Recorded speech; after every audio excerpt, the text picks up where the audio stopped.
Kita lanjutkan lagi, pasti jamaah penasaran juga dengan yang satu ini nih. Aku juga penasaran, aku mau nanya sama Ustadz Syam. Katanya yang menjadi penghalang rezeki juga nih Ustadz Syam, rezeki masuk ke dalam rumah kalau, maaf ya, kalau rumah kita tuh masih belum lunas atau kredit atau nyicil. Tapi kan nggak semua orang bisa beli rumah cash ya jamaah ya. Gimana nih penjelasannya Ustadz Syam? Silakan. Tabe guru-guruku.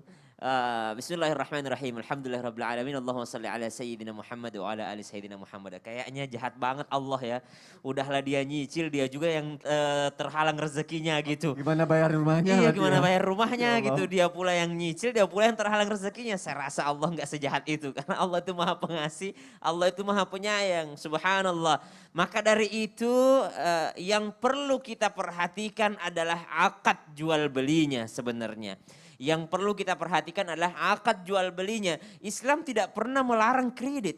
Islam tidak pernah melarang transaksi nyicil. Islam tidak pernah melarang transaksi bayar berapa kali gitu. Dalam hal yang namanya saling membantu, saling tolong menolong. Namun ternyata pada praktiknya banyak sekali yang akhirnya melenceng dan akhirnya tergolong menjadi riba.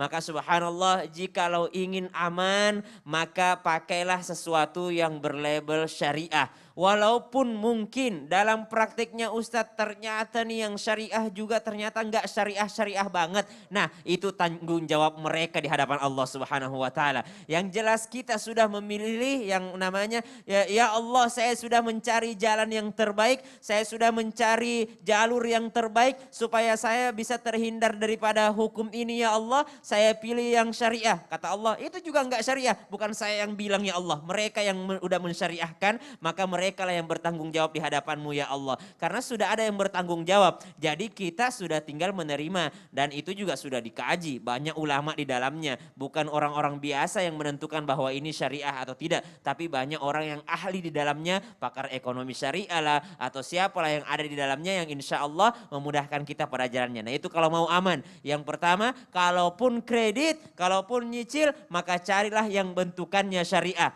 Akadnya syariah. Yang kedua ada pertanyaan begini, Ustadz, akadnya syariah, akadnya sudah syariah, tapi ternyata dalam praktiknya itu melalui bank-bank yang enggak syariah misalnya, atau melalui jalur-jalur yang enggak syariah. Maka yang jelas mau jalurnya enggak syariah tapi akadnya syariah, maka itu sudah syar'i namanya.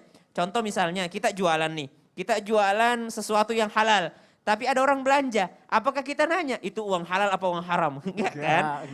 Enggak nanya kita. Ada orang yang beli sama kita. Kita misalnya jual rumah, tapi ternyata orang nyicilnya pakai sesuatu yang tidak syariah. Apakah kita mau nanya, kamu belinya cash apa pakai jalur bank ini? Saya enggak mau kalau enggak pakai bank syariah. Nah itu juga enggak seperti itu. Kita kan jualan enggak pernah nanya orang itu uang halal atau uang haram, enggak pernah seperti itu. Maka subhanallah, kalaupun ada yang sudah terlanjur, bagaimana caranya? Kalau bisa pindah ke sesuatu jalur yang syariah, maka silahkan pindah. Kalaupun tidak bisa pindah, usahakan jangan sampai terkena daripada denda, karena denda itulah yang termasuk daripada ribanya, yang termasuk daripada sesuatu yang menambah-nambahi. Fluktuatifnya itu loh, berubah-ubah. Apa sih makna daripada tidak penambahan yang tidak termasuk riba? Penambahan yang tidak termasuk riba adalah sesuatu harga yang disepakati di awal. Jadi kalau misalnya ada kursi, saya mau beli kursi harganya 10 juta. Misalnya kursi ini harganya 10 juta.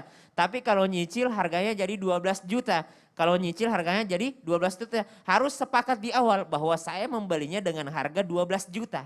Jangan saya membelinya dengan harga 10 juta, tidak. Saya membelinya dengan harga 12 juta. Nah yang kedua, kalaupun misalnya saya telat daripada membayarnya, harus ada dendanya dong, denda telatnya. Maka dendanya itu tidak boleh masuk kepada si penjualnya, tapi boleh masuk ke fasum. Kalau masuknya ke fasilitas umum, maka itu diperbolehkan menurut sebahagian besar ulama. Makanya masih ada juga ulama yang memperbolehkan bank konvensional karena konvensional yang negara. Kenapa? Karena katanya uang dendanya itu masuk untuk pembangunan jalan, katanya masuk kepada ini, masuk kepada fasum, maka diperbolehkan menurut sebahagian ulama. Tapi kalau mau aman, cash. Kalau mau cash, minta sama Allah. Masya Allah, terima kasih Ustadz Syam untuk Siap, penjelasannya. Insya Allah terjawab jamaah yang ada di rumah ya, semoga jamaah semua rezekinya berlimpah sehingga terbebas dari hutang. Amin, amin, Amin ya ya Allah, robbal amin ya alamin. Allah.